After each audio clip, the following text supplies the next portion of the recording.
Salut tout le monde, aujourd'hui on se retrouve pour la partie 2 de Eldaria.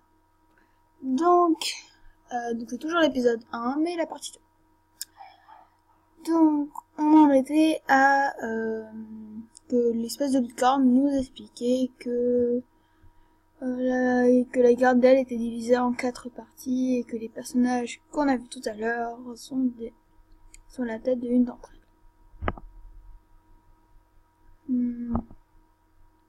Je parle un peu trop, non? Tu ne dois rien comprendre. J'ai à peu près compris. Je crois. Faut aller où? C'est quoi ça? Peut-être là? Non. Tu me parlais de gardes à l'instant. Je suis curieux, j'aimerais en savoir plus. Oui, bien sûr, avec plaisir. Qu'est-ce que tu voudrais que je te dise? Bah, tout ce que tu fais. Bah, eh bien, tout ce que tu sais, en fait. Ah, c'est un peu trop compliqué, mais je ne peux pas tout. Je suis fatiguée, donc je vais recommencer. Ah, c'est un peu compliqué. Je ne peux pas tout expliquer d'un coup. Disons que la gardelle, comme je te le disais, est divisée en 4 grandes parties jusqu'à là. C'est bon? Oui, ça ne me paraît pas trop compliqué. Attends, ça va venir. Ça a l'air très compliqué leur truc là. Même s'il n'y en a pas beaucoup, les gardes ont leur hiérarchie. Déjà, comme je te l'ai expliqué, il y a quelqu'un à la tête de chacune d'entre elles. La première, la garde étincelante, est une garde réservée à une certaine élite. Elle regroupe les personnes les plus importantes du QG. Ce sont ses membres qui s'occupent de diriger les 3 autres gardes.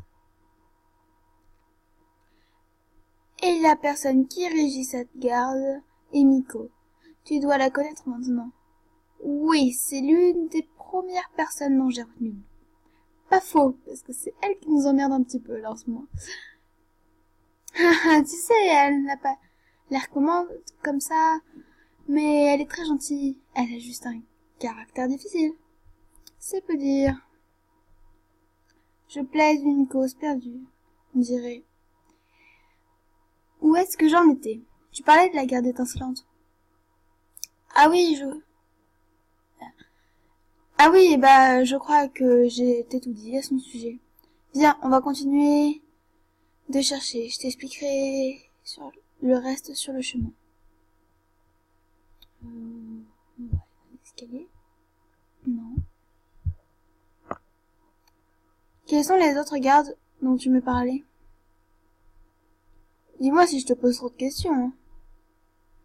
Tu en poses pas beaucoup, au contraire. Je suis ravie que notre fonctionnement t'intéresse autant.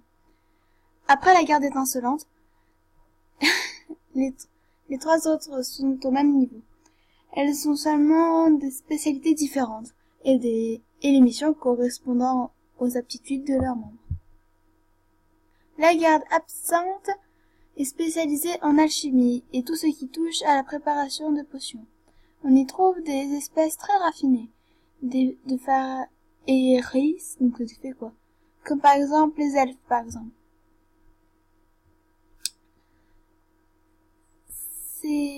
C'est l'un d'entre eux qui a la tête, d'ailleurs. Ezraël. Tu sais, l'homme aux cheveux bleus. Ah oui, c'est celui qui m'a surprise tout à l'heure. Celui-là, même. Et les 2 autres gardes alors? Ah, continuons de chercher la nourriture que le petit a cachée. Je continuerai de t'expliquer en chemin, promis. Oh, mais il fait tout pour me faire perdre des petits trucs, là. Minime. Bon, t'as promis de m'en dire plus. Ah, tu es impatiente, hein.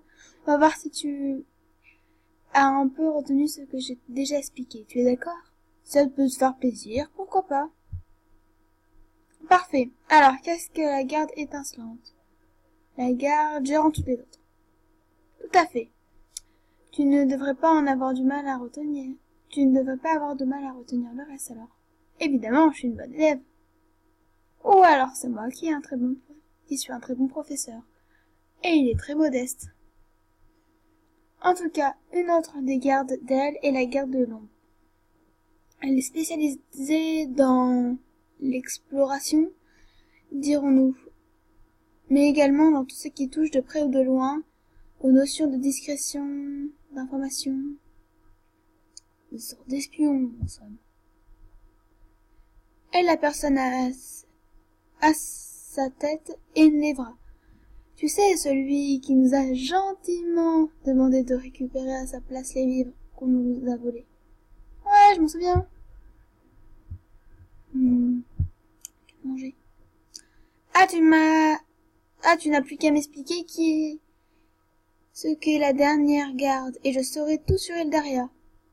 Oula, non, tu sauras seulement un peu plus sur la garde d'elle. Notre monde est trop vaste, trop complète pour être résumé aussi rapidement. Je crois même que tous les livres de notre bibliothèque ne suffira pas à raconter tout ce qu'il y a à savoir sur notre histoire. Oh, oui, oh, comme tu dis. Pour finir, la dernière garde est la garde obsidienne. Ces membres sont pour la plupart issus des espèces les plus fortes d'Eldaria, et rien ne leur résiste au combat. Ils sont dirigés par Valkion. Tu ne l'as peut-être pas remarqué tout à l'heure, il ne parle pas vraiment beaucoup. Oui, je me souviens de lui. Et voilà, tu sais toutes nos gardes. Tu te sens un peu moins perdu? Disons que ça va mieux. Mais je ne sais toujours pas qui est... Jaemon. C'est leur bras droit de Miko. Il est chargé de la sécurité du QG. C'est pour ça qu'il a été chargé de t'enfermer. Je vois. Et toi, tu es Kero, c'est ça? Oh, tu te souviens de mon nom? En fait, Kero n'est qu'un simple surnom. Je m'appelle Kero Shana. Je préfère Kero. Je suis dans la garde étincelante avec Miko et Jaemon. Je m'occupe de la bibliothèque et de tout ce qui en découle. Ce poste va comme un gant. Merci. Maintenant que j'y pense, je sais pas comment tu t'appelles. Oh, c'est pas grave, personne n'a besoin de connaître le nom d'une criminelle, n'est-ce pas? Ne nous en veux pas, hein. Nous faisons seulement notre travail. Je sais, je m'appelle Kiara. C'est un très joli nom. Merci. Kero-chan me fait signe de le suivre. Il voulait m'emmener au refuge. Fais attention à ne pas te perdre juste près de nous. Reste près de moi. Nous avons traversé une grande place avant d'arriver dans un endroit plutôt calme.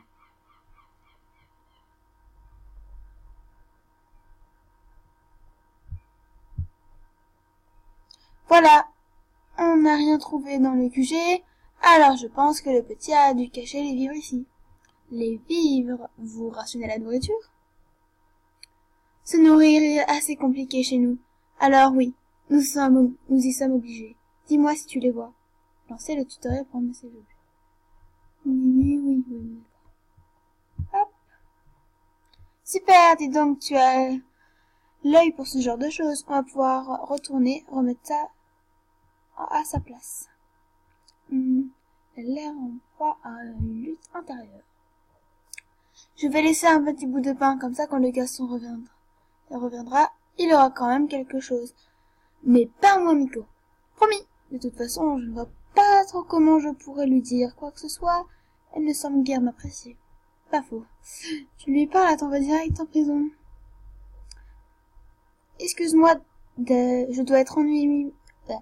Excuse-moi, je dois être ennuyeuse avec mes questions, mais qu'est-ce que c'est que le refuge d'elle? C'est un village au sein du quartier général. On y recueille les habitants d'Eldaria dans le besoin, le temps qu'ils trouvent une situation stable. Un refuge, une gare qui gère les conflits. On dirait presque que vous êtes en guerre. Non, nous ne sommes pas en guerre, mais nous avons beaucoup de choses à régler. Allez, viens, on rentre.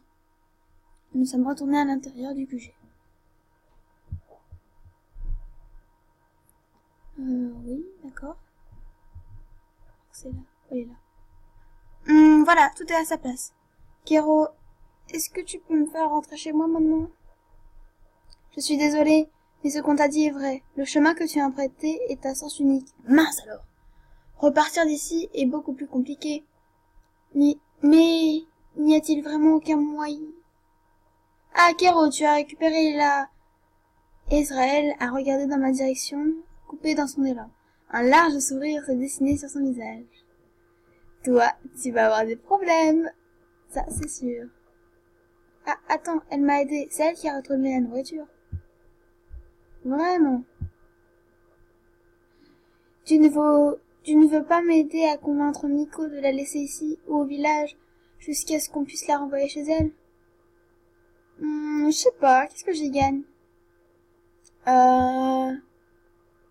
Une double ration de miel et quelques biscuits ne sera pas de refus. Ok, je te donnerai ma part. Tu es tellement généreux. J'ai l'impression que Kéro s'est fait avoir. Merci, c'est très gentil, à vous deux. Tu nous remercieras lorsque nous aurons réussi à convaincre Miko. Rien ne dit que tu échapperas à la cellule. D'accord. Eh ben, il est pas très optimiste. Pas faux, ça. Alors, nous y allons? Miko est sûrement dans la salle de cristal. Comme le dialogue.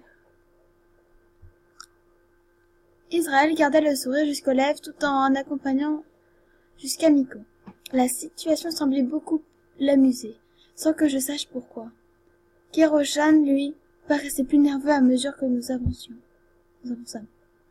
Quant à moi, mon estomac ne pouvait pas être plus noué qu'il ne l'était déjà. Ah, j'arrive plus à parler, ça m'énerve. Hop, ça. Miko fut bien dans la salle où j'étais apparu quelques heures auparavant. Elle était accompagnée de Valkion et Nevra, ainsi que quelqu'un que je n'avais jamais encore vu jusque-là.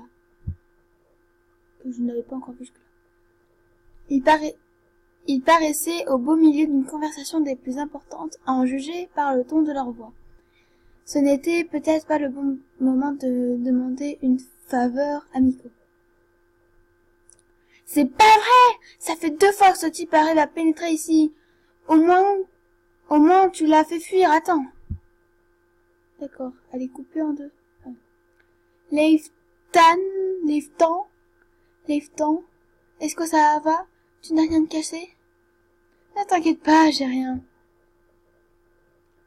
Je ne sais pas qui c'est, mais il ne comprend pas ce qu'il fait est une pure folie. Il nous met tous en danger. Je ne comprends pas ses motivations non plus. Je suis désolée, si j'avais pu le retenir, nous aurions pu le questionner. C'est pas grave, tu as tout de même évité le pire. Tu devrais aller à l'infirmerie pour vérifier que tu n'as vraiment rien. Je vais m'occuper du reste. L'homme s'est penché pour ramasser son manteau. Puisque tu insistes, mais je t'assure que tout va bien. On verra ça. Miko a remarqué ma présence tandis que le jeune homme blond s'apprêtait à partir. Nevra s'est mis à sourire en voyant son tour, tandis que Valkyrie restait impassible. Ça l'annonce une mauvaise nouvelle.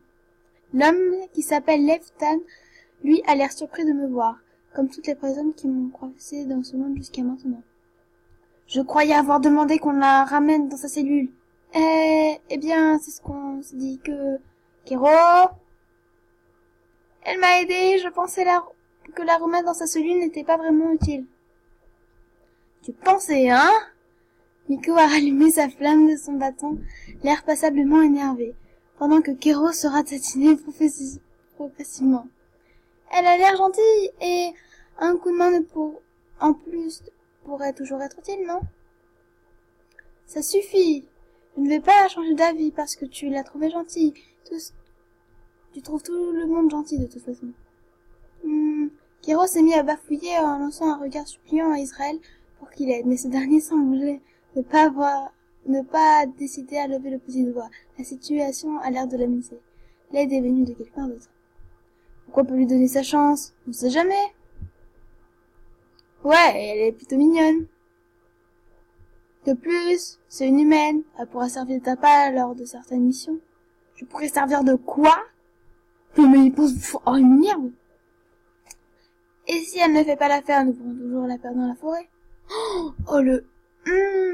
Bon, je vais vous laisser.